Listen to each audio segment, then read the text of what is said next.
I fear not the dark itself, but what may lurk within it. Welcome to Lurk, bringing you creepy, strange, and bone-chilling stories, with your hosts, Tim Harrison and Jamie Jackson.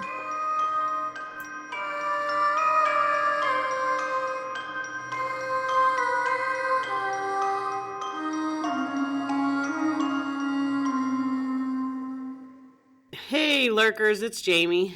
And Tim. I think my intro every time I come in should be a little different. All right, so Jamie, what are we talking about today?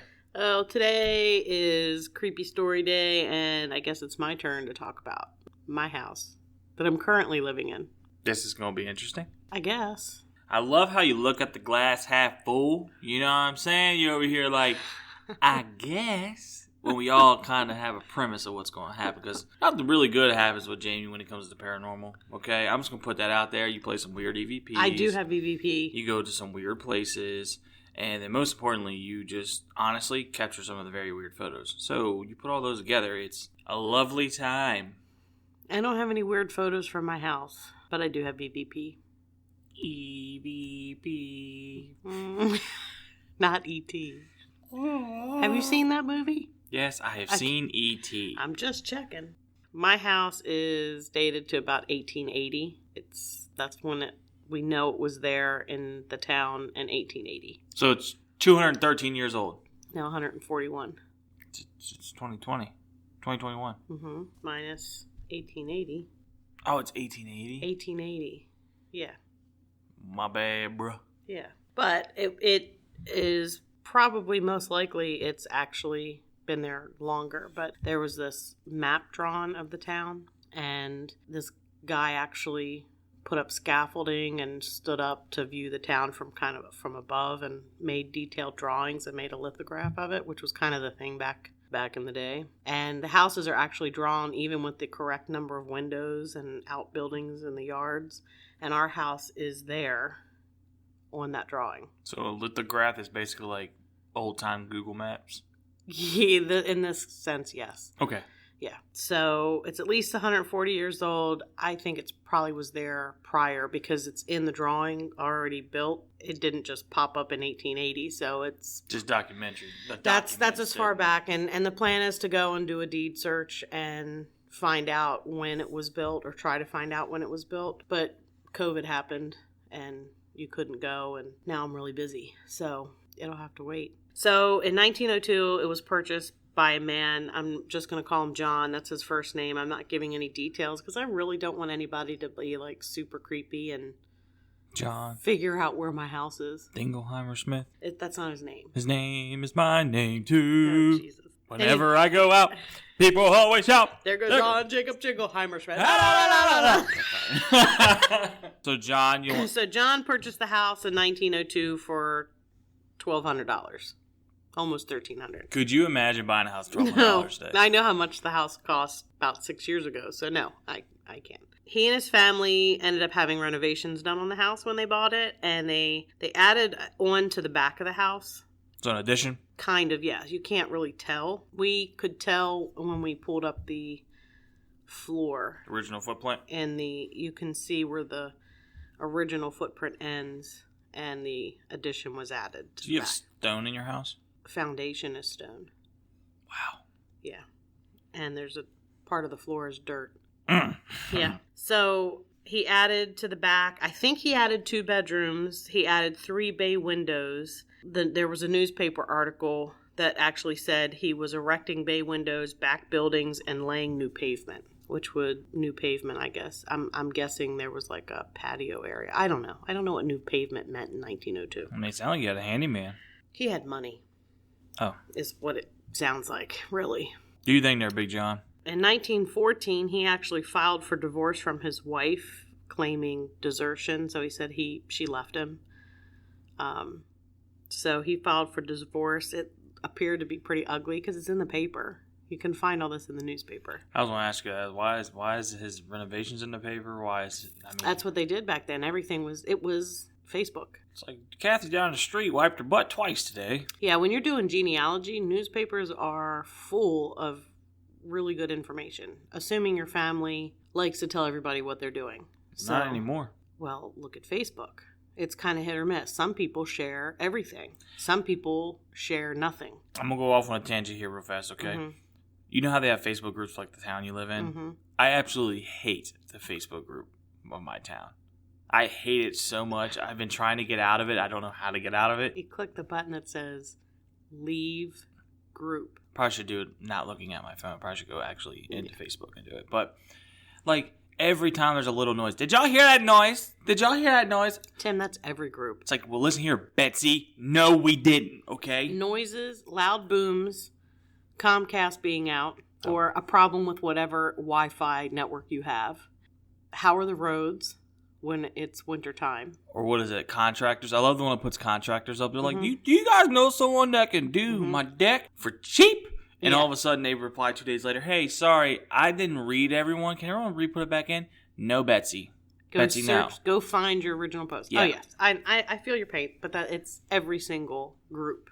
You may proceed. So anyway, he was getting divorced. They were fighting over alimony and court fees and all that stuff. So they, as far as I know, they did end up getting divorced. On May 28th, 1922, John died from complications from a stroke that he suffered a couple of days prior, and he died in my house. What? He died in my house. That's such a turn of events. Yep. So the funeral was held a few days after he died, and he was probably laid out for the funeral in my living room because the funeral happened in the house. Is that like how they used to do it, though? I know. Yeah, there's been at least 2 other funerals in my house since his death, from what I can remember. Friends of ours actually had helped do research on the house, and they had told us about it. I think it was 2 other funerals, so 3 that I know of. Did your home turn into like a funeral parlor? Or No, that's what they did. They would lay them out, and that's where you had the viewing and everything was in your house. Okay. Yep, so I had at least 3 dead people in my living room. You bring a whole new meaning to I see dead people. Mm-hmm. Yes. It's creepy. Yeah. So August 1923, the house was auctioned off by his ex-wife. I'm assuming she was his ex-wife at this point, but she was his heir. And they auctioned the house, and it auctioned for $4,200. I mean, it's a $3,000 turnaround investment. That's Yeah, but he made improvements to it, too. Eventually, I'm going to say in the mid-70s, the house was divided into apartments. So there was a first-floor apartment and a second-floor apartment. So 1970 or 1870? 19. Yep. It's we're fast-forwarding through. Okay. So my husband, who was not my husband at the time, he moved into the second-floor apartment. You mean that sexy based on the second floor apartment? Yes. Is that what he was? Yeah. That's what he was. Okay. I'm so glad he doesn't listen to this sometimes. Why didn't he listen to this? I don't know, but you'd think he would, but he doesn't. Well, my wife doesn't listen to it. It's okay. My mother-in-law does. Hey, Shelly. So, anyway, that's where he lived before we got married. And it was not super creepy there. Not a whole lot went on when we were... Well, it was an apartment. Well, it was apartment. Sometimes you felt like there might be somebody there. You'd hear noises, but the landlady lived downstairs. So it was just explained away as being noises coming from her apartment downstairs. So y'all just blame the old lady? Yeah. I mean, like footsteps and stuff like that. You're not going to think ghosts. I mean, I usually think ghosts, but there's an explanation. If she's walking downstairs, obviously there's going to be footsteps. I mean, you do take a recorder to House hunt. to house on. Yeah. Anyway, like I said, the property owner, who was also our landlady, she lived downstairs in the first floor apartment. And we actually were very close to her. She ended up being kind of like an adopted grandmother. And when we got married, I moved into the second floor apartment with my son. So it was 3 of us living in a 1-bedroom apartment. So basically our living room area upstairs we turned into my son's bedroom. And we just didn't really have a living room. The TV, our room, the master bedroom is large. So, which is the room that we had upstairs. So we kind of divided it, and half of it had like a couch with the TV. So we had like a place for everybody to watch TV. But for the most part, that's what we did to save money. At this point, Ethan, my son, would randomly ask me what I wanted.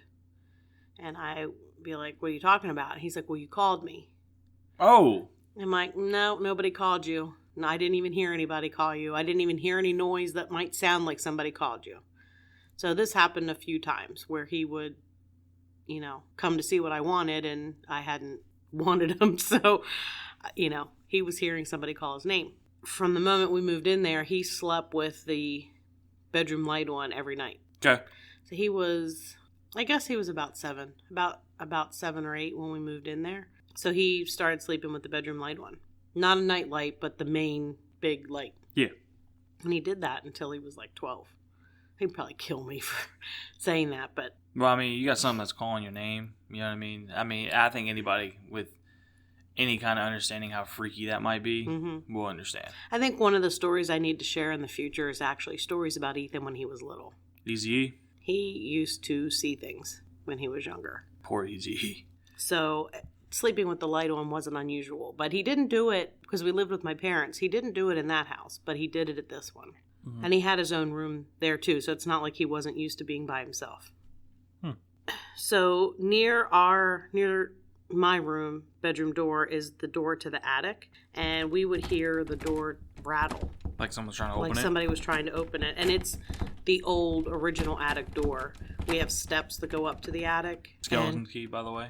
No, it's not a lock like that. It's got an old latch. You close it, and then it has like a flat metal piece that you slide over top. Yep. And it locks it in place. It's a weird mechanism, but... Hey, it worked. It works, That's all I gotta say. It worked. Right, so... You'd hear the door rattle like somebody was trying to get out of the door. And right there in that area, we had a rabbit, and the cage was right there near the attic door. And the rabbit would sometimes freak out, like something had startled it. Well, I mean, animals are known to see things. Yeah, exactly. The landlady, she ended up passing away not too long after we had been married. She was having a lot of medical problems, and she did not die in the house. She ended up going to a nursing home and passed away there, and we were able to acquire the property. So we immediately began turning it back into a single-family home. Of course, that requires renovation, and renovation usually means you're going to stir up... Pee something off. Yeah. What was it? You told me that. What was it? Even painting and stuff like that is considered... To us, it's not renovating. It's just like you're giving it a facelift, where to them... You're changing it. As a spirit perspective, you're changing something. They're like, hold on. Yeah. Not today, Satan. Yeah. So. Yeah. The house is still, honestly, in the middle of renovations. We have a gutted bathroom. It's not gutted anymore. We've got the plumbing roughed in. And I mean, you were in my house last night. You see, I'm doing renovations, so it's okay. Yeah. So it's a constant ongoing process. The house is 140 years old. There's always something to do in this house. Always.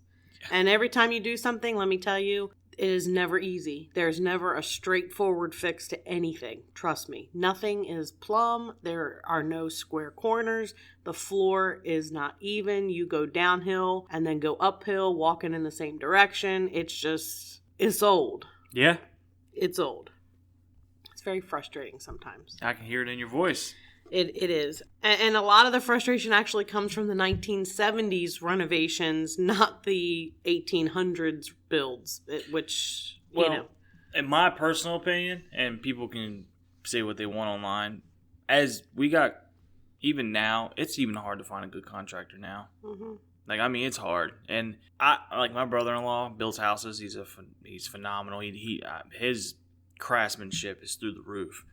But he's so busy because they take their time on homes, where it takes a bigger company 6 months to pop out a house. Right. But the material they use, not as good. Mm-hmm. The detail, not as good, because they have 20 people there that don't care. So, yeah, there's a lot of issues.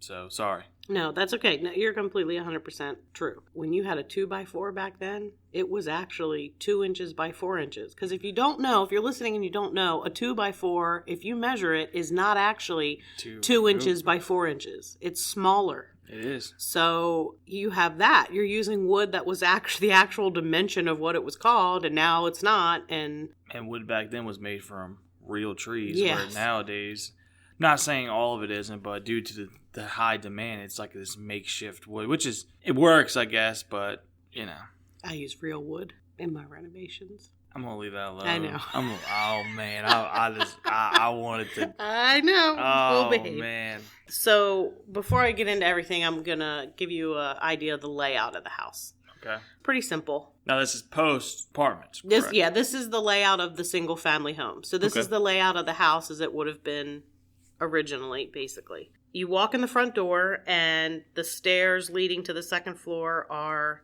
right. You walk in the door, the steps are not directly in front of you, just slightly off to the left. They're against the wall. So the side of the house is stairway right there to the left. It's against the side of the house. Directly in front of you is the hall, and that leads into the kitchen. You can see into the kitchen from the front door. Down the hall into the kitchen. Okay.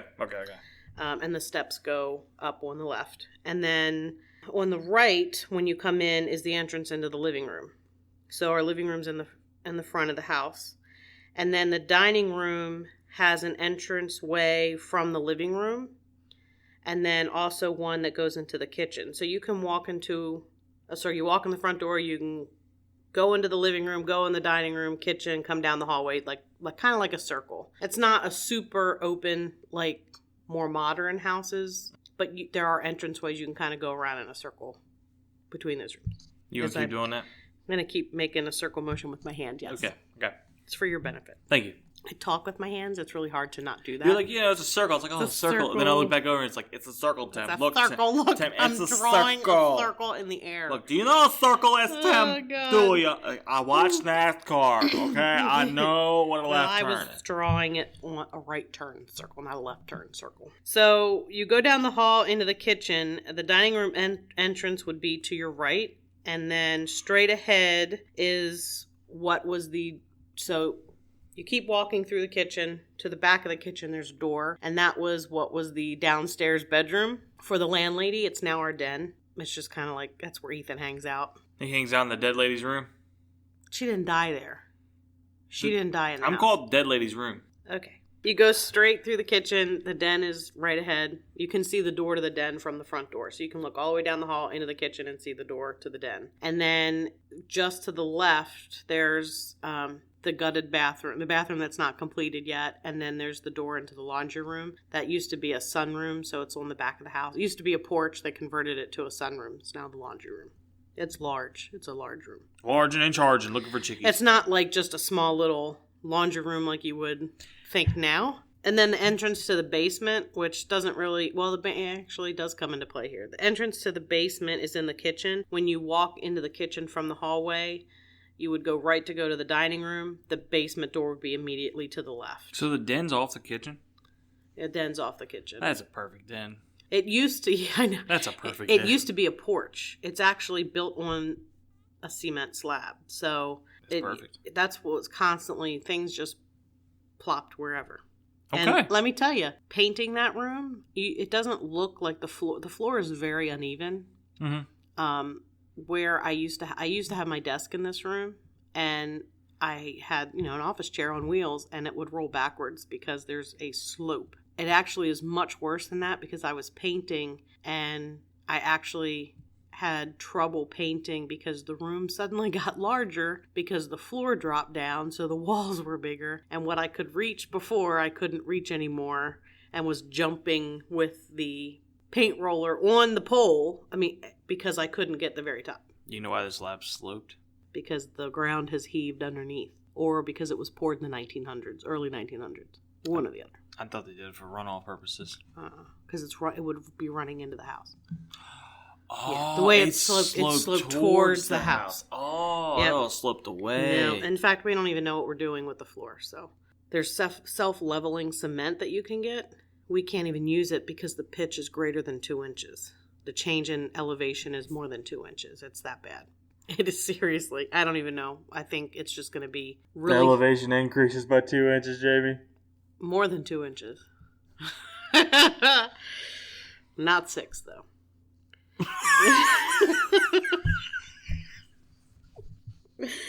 Oh, God. So that's the first floor. So you go upstairs to the second floor. At the top of the steps is a small bedroom. That's what... He can't even look at me. That's what used to be the second floor apartment's kitchen. Okay.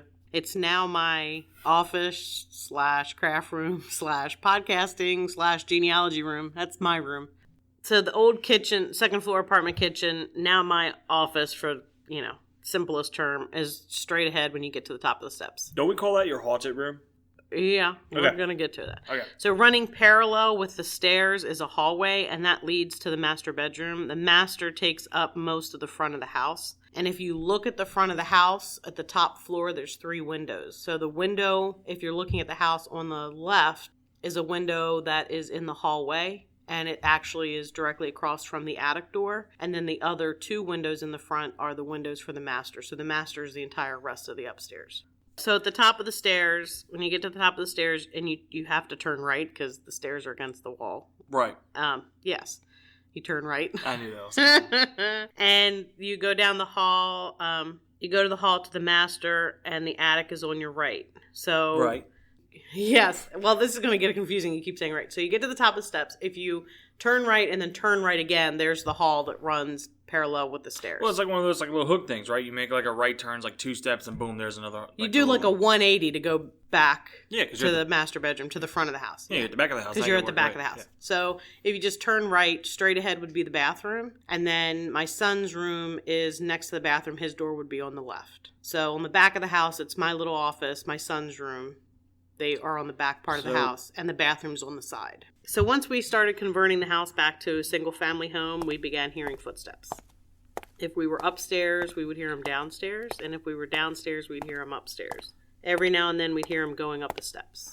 All right, so footsteps. Okay, like let's now footsteps like walking. Footsteps like it's trying to let you know it's there, or footsteps like it's running. Just like somebody walking around the house. So it's minding its own business, just cruising. Yeah, over. it was just kind of walking around. And not, I mean, the floorboards creak, but that's not what we heard. We actually heard, it wasn't the floor creaking, it was actually footsteps.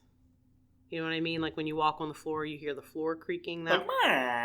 Yeah, like you mentioned in your story, the floor creaked. Yeah, Our floor creaks, but that's not what the sound was that we heard. it's like a distinct like. It was a distinct footsteps. You like how I did that? You like Yes, how I that did was that? that was very good. That's the point. That we had 2 cats at the time, and they often would stare at the steps like they were watching something going up the steps. I would love to see through a cat and dog's eyes just like for like 2 hours. Yeah, no, thanks. See the stuff they see. So at this point, there's really nothing that's super crazy that's going on. No one was scared or threatened. And honestly, like, I've been scared, but it's more because of being startled and the unexpected, not because I feel threatened. I don't feel anything threatening in the house at all. No, you just catch you off guard. You're like, oh, Yeah, snap, something's yeah. there. It's just, there's something you can't see living in your house. It's a little unnerving. Yeah. But not because it's done anything to Threatening. threaten, yeah. So then one summer, it was really hot out. I think it was pushing like 90 degrees. And we're sitting in the living room, and the fan on the furnace kicks on. So we don't have central air. Uh-huh. The fan turned on, stayed on for a few minutes, and then actually shut off. The thermostat was turned off, and the temps were too high for it to even turn on. So my husband, who is an HVAC technician, was going to go check it. He actually called his coworker, his buddy, and wanted him to come check it. He didn't want to go in the basement. He got ragged on quite a bit about the ghost in the basement, being scared of the ghost. So there is some chinks in the iron, eh? Yeah, he did go down and check it. He couldn't figure out why it would turn on. It has never done it since. And like I said, we don't have central air, so it's not like, it was because it was hot out and the air was kicking on. We have window units. That's going to be changed. One of the renovations that's going to be happening here. We have the new furnace and the central air are currently sitting in my garage. So we honestly do not have central air. There's no reason for anything to turn on at this point. It's turned off at the thermostat. There's no reason for it to kick on whatsoever. Okay. We're continuing to hear footsteps. Cats are still watching the steps. They stare at things in the house only they can see, the way cats seem to do. Ethan still every now and then would think that we called him, and he would yell from upstairs, "What?" And we'd be like, "What are you talking about?" And he's like, "You called me." And we're like, "Nobody called you. Nobody called anything. There wasn't even a loud sound from the television, nothing. There's no reason to think that." It had been going on for a while, several months roughly, no issues. So when Ethan was around 11 or 12, he started walking home from school on his own. Because when you're 12 in Pennsylvania, you don't need daycare anymore, and most daycares don't accept 12-year-olds. Not that he needed a babysitter, just more supervising, yes. So he started walking home on his own, and he'd only be at the house for about an hour by himself. He'd get home, and I'd be home in about an hour. Sometimes a little less, sometimes a little bit more, but roughly an hour. Okay. He'd been walking home for several months, no issues at all. He had to call me when he got home, lock the doors behind him, the typical safety measures parents tell kids when they're home by themselves. We had 2 dogs at the time. Shadow was an older Border Collie Lab mix, and Bailey was a younger chocolate lab who weighed about 85 pounds. That's why I said your dog reminded me of Bailey, because she was Chunky. Chunky monkey. Bailey didn't really like strangers. Sometimes she didn't like people she had met a few times. She was very protective of the house and the people in it. Barked at the mailman, people walking by the house. Just... At least you know that the dog is aware. Yeah, she barked and growled, and she's very intimidating sounding. So nobody came up on the porch without us knowing, unless she was sleeping or in the back part of the house. But for the most part, we knew somebody's there. In fact, the lady who would dog sit for us, she's a friend of ours, lives across the street. We even introduced her several times before she'd dog sit, and Bailey still would, for a while, didn't want anything to do with her. She wouldn't even take treats from her. Yeah, and let me tell you, this dog ate everything. She even tried to eat bullets. She ate our expensive backpacking packs, ate them. They were $500 worth of practically brand new backpacking gear. Thank God for the company. It's Osprey. I'll plug them because they're great. They replaced my husband's pack free of charge and repaired mine. They have a guarantee, any reason, anytime, any reason, except for normal wear and tear. But I even told him the dog ate the pack, and they said, just ship them back. You have to pay to ship it to them. Ship it to us. And can you send us a picture of your dog so we can put her up on our wall? A picture of the poop too? God, she ate. So she ate everything. So did not take treats from a person that she had met. She just was like, I don't know where they came from. She's very suspicious, which is important in this story. I'm not just saying this for the heck of it. So anyway, one day I get a frantic telephone call from Ethan.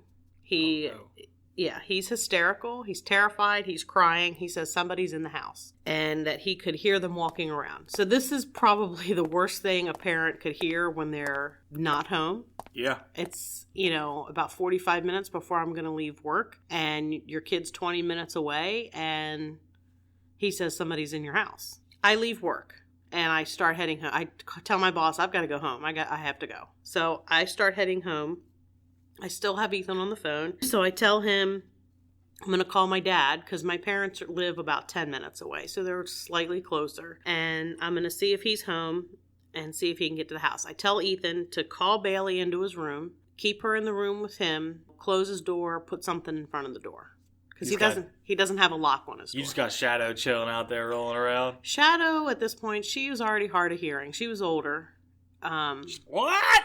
Yeah, she's friendly. She's not going to do anything.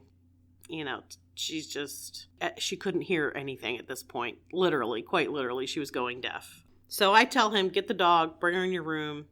I'm on my way. I'm calling your grandfather, so hang tight. I call my dad, and he actually was on his way back to the house, and he was only 3 minutes down the road. So I'll go straight to the house. I said, I'm on my way home. He said, okay. So I'm going to call him back. So I call Ethan.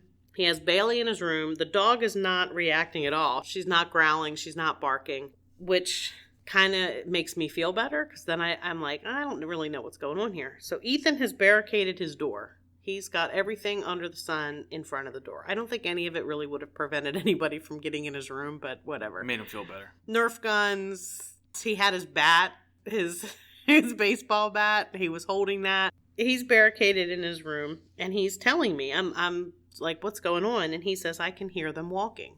They're walking downstairs. And he said, they're walking from the hallway into the kitchen, and then I can hear them putting something on the kitchen counter. And then he says, I hear them walking back down the hall and then going back to the kitchen.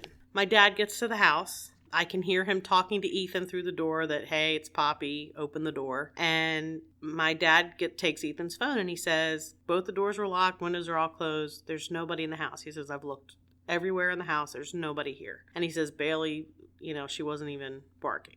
And she didn't bark with my dad because she knows my dad. She lived with my dad, so. Anyway, he stays. He says, I'm going to stay here because Ethan was freaked out. He says, I'm going to stay here until you get home. I was only a few minutes away at this point. So I get home. I double check things. Nothing's out of place. Nothing strange. Because my dad wouldn't know if something had been moved or anything. Right. The dogs basically were completely unconcerned. Nobody was here. But Ethan swears. And we've been hearing footsteps off and on. What about the stuff that he heard getting put down? There wasn't anything there. But he said it distinctly sounded like somebody was putting something on the kitchen counter, setting it down, and it was loud enough for him to hear in his room. Okay. So, I don't know. That's not something we ever heard before. But he was actually telling me play by play as he was hearing it. Like when I was on the phone with him, he's like, now they're walking, I hear them in the hall. Now they're walking in the kitchen. They just put something on the kitchen counter. I can hear them setting it on the kitchen counter. Now they're coming back to the hallway. They might be coming upstairs, and he would panic. And then he says, no, now they're walking back to the kitchen. So it wasn't like he's telling me what had happened. He's telling me live as it's happening. It was continuing the whole time. It wasn't had, it's as it's happening. He called me when he first heard it. I immediately leave, tell him I'm calling grandfather. I call my dad. I'm on the phone just for like a minute with him saying, please go to the house. This is what's going on. I call Ethan back. So it's still ongoing. The whole time. It didn't stop. After I got home, nothing happened. I didn't hear anything. So that was like the first crazy thing that happened. We kind of laughed. Oh, Ethan was probably scared, but I had already been experiencing the footsteps and things, so I believed that he had heard something. And his fear level was through the roof, so I knew he wasn't making it up. He was really, truly afraid of whatever it was that was going on. Since then, we had doorknobs turn and rattle on many occasions, especially in the master bedroom, where I'll be in the bedroom. You see the knob move. Not today. Yeah. You actually see it move. No. You hear it rattle, but you see it turn. No. Yeah. One night, in the middle of the night, my husband and I are in the master bedroom. It's middle of the night. I don't know, maybe 3 o'clock, give or take. I'm awake because I don't sleep very well. So I was already awake, just kind of laying there. And there's a knock on the door.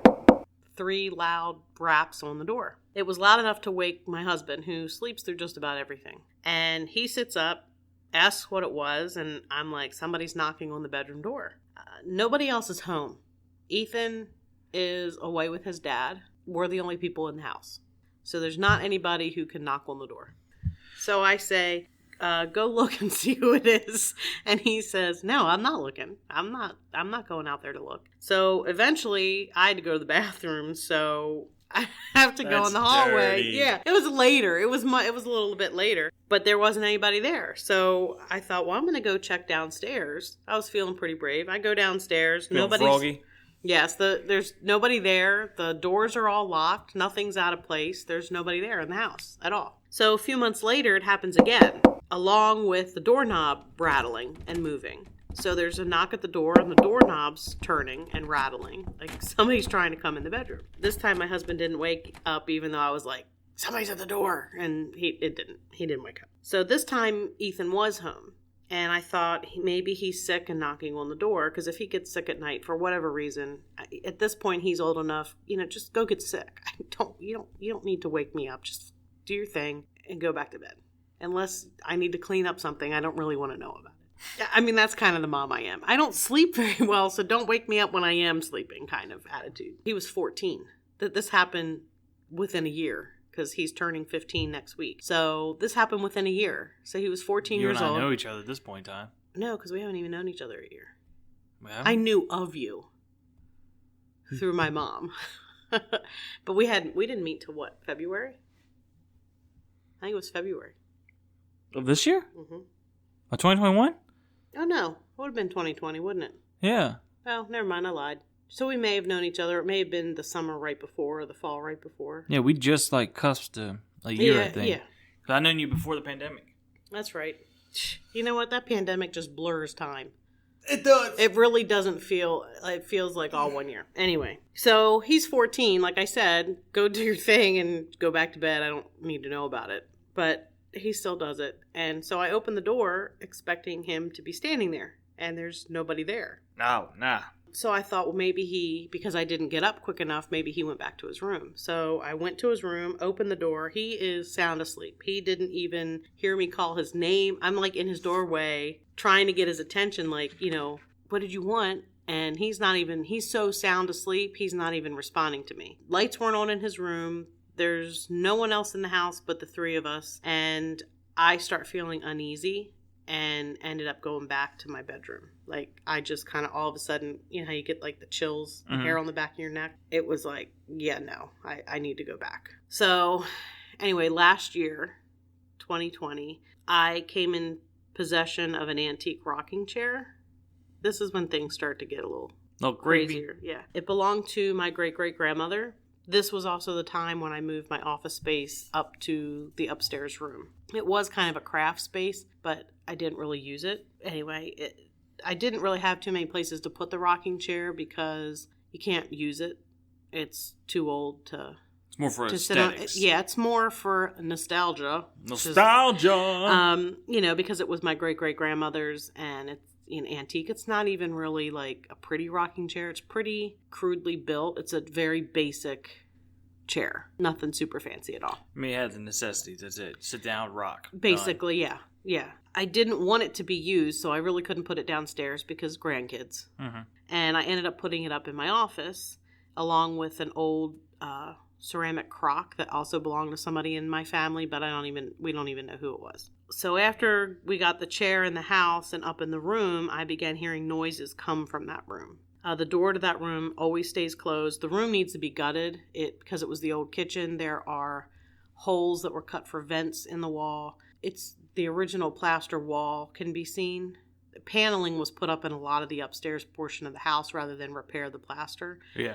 So there's paneling on portions of the wall, but where the cabinets were on the wall, there's just the plaster. It's crumbling in places. It needs to be gutted. It needs to be gutted. When we're finished with the stuff downstairs that we're doing, that's the room we're going to be doing next. You better wear a mask when you do that. I'm not doing any of it. Well, we're earning better. Yeah, he does. Asbestos is big back then. Well, this was old plaster and horsehair. I don't know. Yeah. Hey, they look back then. They can flip probably. Yeah. I mean, there's lead paint in that house, without a doubt. As long as you don't eat it. I don't. Typically, I refrain from chewing on the windowsills. Really? Yeah, I do. I thought it was so fun back then. I was like, So I would hear footsteps in the room, and sometimes it sounded like the rocker was moving, like it was rocking. But I wouldn't open the door. I never looked. And rocking has a distinct sound. It's like it does. Yeah, it does. And I did not really care to know who was in the rocking chair of the room. And then one night I was sitting at my desk, and the desk is situated against the front wall. It's right next to the door into the room. So my back is to most of the room. Right. All of a sudden it felt like there was somebody in the room with me, and I was very uncomfortable and refused to turn around. It was like, I am not going to, for whatever reason, the rocking chair was what I felt like that's where somebody was. And it was like, I'm not even turning around. So you're sitting there looking at you? Like somebody was sitting in the rocking chair looking at me. And I stood up from my desk, shifted over to the door, opened the door, walked through the door, flipped the switch as I went out and closed the door behind me and did not turn around. Like, I can get up out of that room without even looking behind me. So that's what I did, because I just don't even need to know. I did not want to know it was behind me. So I tell good old Kelly, my lovely cousin, tell her what happened, and her response was, I always thought that chair was haunted, but I didn't want to say anything because I wanted to see what you'd experience. That's why I don't want to go ghost hunting with her. So I thought I saw a creature over there. I just want to see if it attacked you. What? It doesn't really freak me out because if something's attached to the chair, it's probably related to me, and that's okay. You better hope. I can deal with that. But there is another item that I did get. It's an antique clock hanging on the wall outside of the room. Cuckoo. That Kelly said also she felt was haunted. She told me that before I took the clock. Because she said, well, that's not, it didn't come from our family. So these items came from my aunt when she passed away. So that's why Kelly has a knowledge of what's haunted and what's not. A couple times I thought I saw the rocker moving slightly. And it could have been my mind playing tricks. I never really got close enough to inspect it because It was too crazy. So right before Christmas, and this was this past Christmas, so Christmas 2020, I was decorating. I was planning on having my big annual Christmas party. I was invited. You were invited, yes. So I was planning on, it was actually going to be scaled down. It wasn't going to be the big, it was more close friends and family. People that I was around on a regular basis anyway. And I made the cut. Mm-hmm. Well, I saw you every week, so.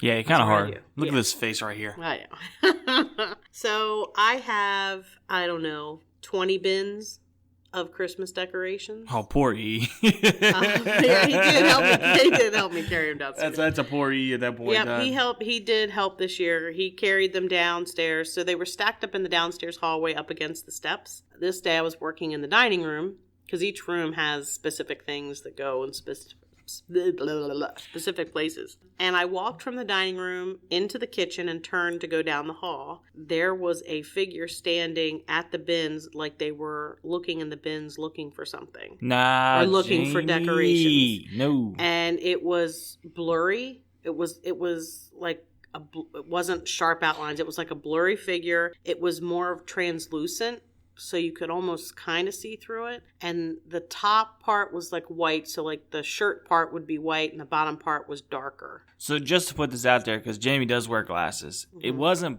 blurry because she had her glasses. It's the object itself. It was not a clear, it did not look like an actual person standing in my house. Correct. It looked, it probably, my best way to describe it is like what I saw too, right? It's like it resembles the shape almost. it was the shape of a person. You could make out, I can see it in my head. Like, I will never forget what this looked like. Seriously, it's burned in my brain. So it happened less than 5 months ago, so. Yeah, it was a person. There was you could see like the hair, you could tell where the hair, the face, the body shape, the pants. Oh, like, man. But it was blurred. It wasn't clear. It wasn't clearly defined. And it was kind of see-through a little bit. Okay. And I was really startled. I was not expecting to turn the corner and see that. I don't think nobody was. So I ducked back into the dining room and I actually started crying. And it was, and I'm not really, Okay. I don't like to do that. And I sure as heck don't like to admit it. But it wasn't because I was afraid. It was because I just had this overwhelming sadness. Like, I just felt so sad. So I got up the nerve to look. And of course, I am messaging Kelly and Angelina that this is going on. So this happened. I'm like, oh my God, this is going on and happening. So I'm like, okay, now I need to look to see if it's still there. Agent A is just as bad as Kelly. I'm putting that out there. Agent A is just as bad as Kelly. So I look again. It's gone. It's not there. The next day, I did do some EVPs. So. Oh, so this is within the last 5 months. Then it was the very next day. So this happened on December 6th because the EVPs were recorded on December 7th. So this is officially 5 months and 10 days ago. Mm-hmm. So I'm going to play them for you. This is Jamie. Curious if whoever was here with me yesterday is still here.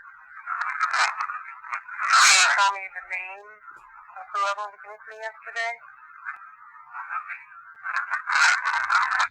It said its name. It did, but you can't make it out. It's so broken up. But when you said that someone's here with me or something like that, it sounded like I said, yeah. Like, it was just like a irritated, like, yeah. Like, do you not see me kind of, yeah? You know what I mean? Yes.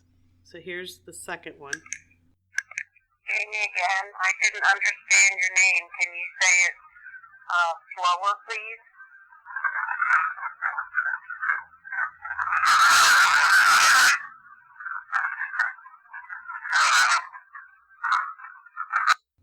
Sounds like it says it 2 or 3 times. Yeah. Like, it wants you to understand who it is. Isn't the original owner's name James? John. John? Mm-hmm. That's what it sounded like. It sounded like a J. That's all I know. It's like J. I like how you, like, I'm just going to put this out there. I'd be pooping my pants because you straight up had to listen to that, A, and then B, re-ask the question standing in your own house. Like, it's not like you get to ask these questions, you know what I mean, and then leave. You gotta sleep there. So as a rule, I do not investigate in the place where I live. Like, that's always been an unspoken rule because sometimes you just don't want to know what's there. Also, sometimes it's better just leave enough alone. Yeah. So this is the third one. Is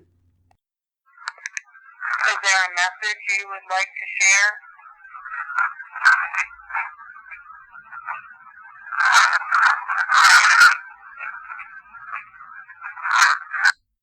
Okay, I'm going to play it again. Yeah. Because it's hard to hear on this. Because, of course, the way Tim is listening to this, I'm going to upload the actual EVP onto the episode. The podcast. This was I emailed it to myself, so I had a way to let Tim listen to it without having to interrupt recording on the computer. And when I say, is there a message, it actually says something, and with earbuds on the computer, it sounds like either stop bothering me or stop following me. Okay. Or stop some 3-syllable word, me.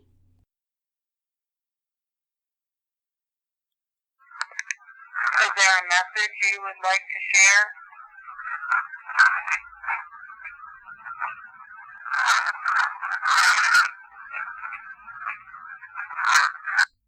Sounding says stop following me. It's annoying. Yeah, it was hard. The only thing I could say definitively was the Stop. Whatever, me. The stop, you hear stop very loud and clear. Yes. So whatever's there clearly doesn't want to talk to you. It's like, No, leave but me alone. It didn't. If it didn't, then it should just not talk to me. Don't poke the bear. Yeah, well. I ended up not having my Christmas party because I had been exposed to COVID. And that was around like I said, this was the 7th of December, so it was a couple days later. I ended up being exposed to COVID. So I had to quarantine in the house, and the only room available was in the office. All right. Sorry. Yeah. This is weird. Mm-hmm. Hear me out here, okay?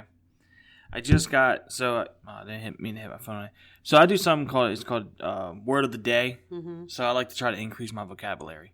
Mm-hmm. So as you're talking about that, there's a word that came through called Tarry. Tarry. Okay? Mm-hmm. It's origins Middle English, late 1200s. Okay? It says the meaning of it is stay longer than intended, delay leaving a place. That's not cool. Mm-hmm. I can't control when it comes. It literally just came at 9:18 in the morning. It's 9:19 in the morning. Right after you played that. Come on. It says get out. I'm sorry. I mean, let's call it that. That's freaky. Yeah. Sorry. That's okay. So I had to quarantine in my office. So I had to bring in a cot and sleep in the haunted room for 2 weeks. Good job. Yes. I actually, after I set the cot up, I actually stood in the room and said, hey, I don't know who's here, but I don't have a choice. I have to sleep in here and I need to sleep. So I need you to back off. Yeah. I legit just said, you don't bother me. Hey, make it clear. You know what I mean? You got to kind of put it out there. Yep. And I was also really upset because my life was upended. You know, I have to quarantine. I had to cancel my Christmas party. Then it was like, what if I actually end up with COVID? Then the whole family quarantines. Then Christmas is ruined. That whole thing. I ended up having no problems and actually slept better than I usually do, which was a little weird. Well, probably it understood. Well, if my great-great-grandmother is the one associated with the chair, then maybe that was part of the reason. I don't know. About to say. It sounds like also, my opinion, once the doors are closed, whatever is walking can't come through the door. So I guess... It knocks on the bedroom door, so... Right, like it hasn't learned either to go through doors or walls yet, or it's just kind of it's a residual. That door's normally open, so why is it closed? Part of me thinks it's a residual. I haven't really noticed anything as far as an intelligent haunting yet. Probably just completely jinxed myself. Actually, I have. That's a lie. I have, because I'm getting ready to tell you about it. Fast forward. I'm actually right now going to talk about it. Fast forward. Most recent experience happened just about a week ago, roughly, and it was mentioned in an earlier episode. I think it's in the Ed Gein episode. I think we mentioned it. And Ed Gizzles? Yes, we talked about it in the West Virginia Penn episode that we recorded, but we deleted. We had to start over, but we later mentioned it, I think, in Ed Gein. Okay. I was working on the podcast, editing, and nobody else was home. My husband and son were both at scout camp for the weekend, so it was just me, the dog, and the cat. That's it. So I was taking advantage of the free time to try to get a bunch of editing finished, because it takes a long time to edit an hour. It takes about 4 hours roughly to edit 1 hour worth of show.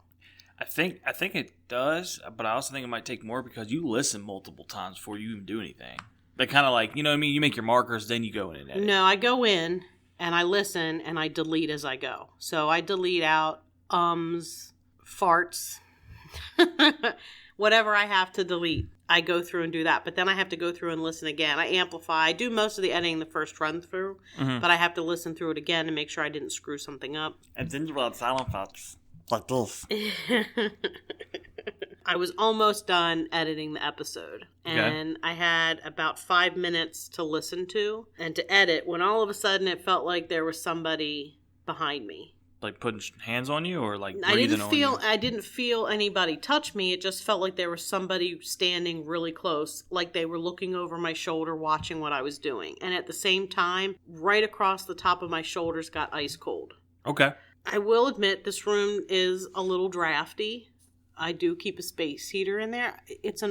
Like I said, it needs to be gutted, but that's not how it felt. I'm in that room all the time. I mean, it takes me 4 hours to edit a 1 hour episode, so you all can do the math on how many episodes we have and how much time I'm spending sitting in this chair in this room at this desk. Yeah. It's a lot of time, and that doesn't even factor in the time spent sitting there researching and typing notes and just stuff that doesn't have anything to do with the podcast, which honestly, right now, lately, most of my time is about the podcast. Which I know you love. Yes, or I wouldn't do it. So. And the picture of my ass I send you every day too helps out. Oh yeah, that's definitely a motivation. So my shoulders are ice cold, and it's only the tops of my shoulders. Almost like you said, if somebody was leaning over me touching my shoulders, that was the area that was ice cold. It's like a welcoming touch though, you know what I mean? It was not, there was nothing welcoming. Okay. I was freaked out. Like, I was like, there's somebody I can't see legit standing behind me looking over my shoulder, which let me tell you, that irritates me. If a human comes up behind you and is reading over your shoulder, that's irritating. I can't stand that. It's a pet peeve. And that's something too. Oh, we'll talk offline. Sorry. So anyway, at the same time, the lights are kind of flickering in the room. So I hurried up. I finished what I needed to do. I was like, I'm not stopping with 5 minutes left. I'm finishing up this editing on the last 5 minutes. So I finished it, did the same thing where I got up, opened the door, turned the light out, and got out of the room and closed the door, never looked behind me, never turned around. I was so freaked out about it that when I had to get up in the middle of the night to go to the bathroom, I woke the dog up and made her go with me. She was my dog gives side eye pretty good. She was just like, I don't know what your problem is, but I'm not getting up. But I made her. Okay. I made her go to the bathroom with me. I don't know why. She is not ferocious. She's small. She's 18 pounds. So we no longer have Bailey. Bailey passed away. So now we have Lucy, who is 18 pounds and not going to tear anybody up. We're going to miss you, Bailey. Yes. A few days later, I'm sitting there and the same thing happened. Exactly the same way. The lights were also flickering. And I've since asked my husband to check the wiring in the room or to check the light because I thought it could be a loose light bulb. It could be a loose wire. You know, like they have the wire nuts on the wires. Maybe that came loose. Most of the wiring in the house has been replaced. We no longer have knob and tube wiring. That got replaced right away, immediately. The upstairs has like mid to late 70s era wiring, so I don't know. We haven't replaced any of that yet. It could just be a wiring problem, but you know, there's other crap going on. Who knows? So he hasn't checked it yet, but I asked him. And I also do a lot of genealogy in this room. I research quite a bit. And then with the podcasting, I'm kind of leaning towards the fact that things have all of a sudden started getting a little bit more involved and more like an intelligent haunting, that the interest has been sparked in whatever is there. Because they say, and a friend of mine, Angeline, has had some things go on at her place that she's been told when you are researching genealogy, you're kind of inviting your ancestors in, type of thing. You know, like you're paying attention, so they're like, oh, hey, they're reading about me, type of thing. Okay. So anyway, that's what's been going on in my house. Continues. That's not cool. No, let me tell you, getting home at 1 o'clock in the morning and having to go upstairs when there's not a freaking light on in the house is not fun. Well, it's my fault. It was. Actually, it was. Mm-hmm. So that's it. Sounds like to me, personally, you can correct me if I'm wrong, due to the fact that what we've been researching and what we've been looking into, you're probably opening yourself up more than normal. I think it's inviting things. My personal opinion. Oh, I agree. I agree. That's my thought. that I probably need to spend time saging the house, which would be burning sage, which helps get rid of negativity, negative spirits. It's a cleansing. It's how you cleanse the house. That's true. I may or may not have flicked a little bit of holy water around because I do have a bottle of holy water. Probably need a gallon of it. Well, I used that. My aunt is very devout Catholic, and she was not comfortable with the ghost hunting that my brother and I had started doing back long time ago when we started going to ghost hunt. And she brought us a giant coffee can full of holy water. It's just a empty coffee can full of holy water. It had saran wrap on the top, and it was in our refrigerator until the can rusted, and my mom threw it out. So then she started getting us the little plastic bottles of holy water. So that's what I have. I have the last bottle, the little plastic bottle of holy water sitting on my counter. So when you mentioned the gallon, yeah. Oh, golly. And there were a lot of jokes about putting it in a super soaker and hosing ourselves down, that sort of thing. You know. Just gonna leave that alone. Yeah, I do have holy water in there. So I may have splashed a little bit of it around just to, make sure nothing. I don't think there's anything evil in the house. I don't feel things kind of spook me and scare me because you're not expecting it, but it's not because it's threatening. Alrighty. I think we should do an update episode later. A, Yes. to see if you sage. B, if anything changed. And then C, what happens after you sage or if you do it. Mm-hmm.